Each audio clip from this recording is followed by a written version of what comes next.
At Symposium in Melbourne, we took the position that travel advisors are not intermediaries, but part of a smart consumer strategy. That online and direct sales strategies should not destroy advisors' credibility if travel providers don't want to just sell on price.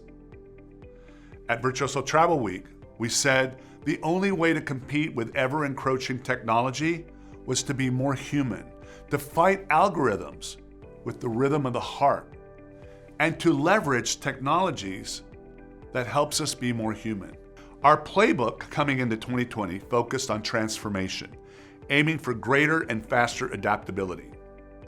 Transformation to better leverage unique abilities and implement a whole new level of digital transformation.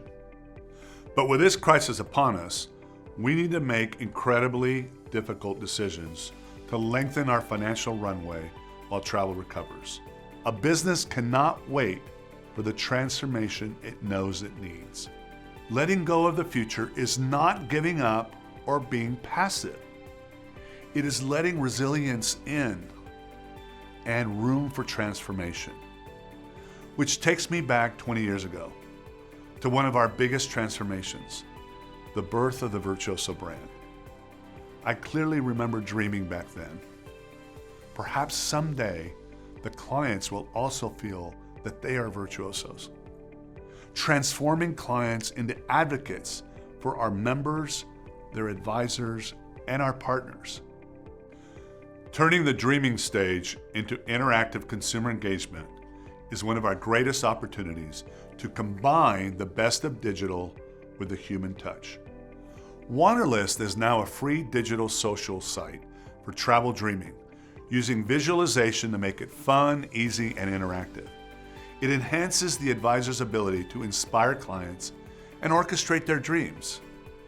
During this historic travel pause, we know consumer preferences and risk tolerances have shifted. Wanderlist is a tool to help stimulate pent-up demand, gather aspirational demand, and help innovate client interaction. Virtuoso has been a proud member of WTTC for many years. For any of you not familiar with WTTC, they are the global organization representing the private sector in the travel and tourism industry. They do extensive research in partnership with Oxford Economics on the economic impact of our industry, raising awareness of the value of travel and its contribution to the world. Pleasure to join you today virtually, especially because a year ago I was physically in your event. So great to be back. Yes, travel and tourism contributes to 10% of the global GDP. We employ 330 million people. That's 1 of 10. And it was very important for the last 9 consecutive years, the growth of travel and tourism has outpaced the growth of the economy. And of course, last year was not an exception, 3.5% versus 2.5%.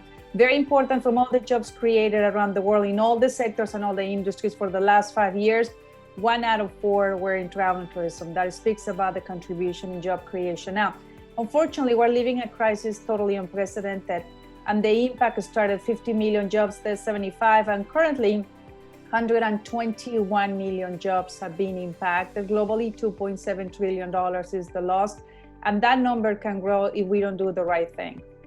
We need to be together to get out of this. If not, it's going to be very painful and it's going to take longer than expected. We asked Virtuoso travelers this simple question: are you ready to travel again? The answer shouldn't come too much of a surprise, but we see interest in travel much higher for younger travelers. Travel readiness was lower with older travelers. About a quarter to a third of boomers were ready to go now, whereas a majority of Xers, millennials, and Gen Z are ready now. We asked Virtuoso travelers in late July, would you consider traveling during the 2021 festive season?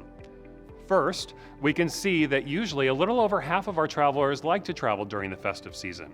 And of those travelers that do travel, that half of the pie, about a third of them, they won't be traveling this year.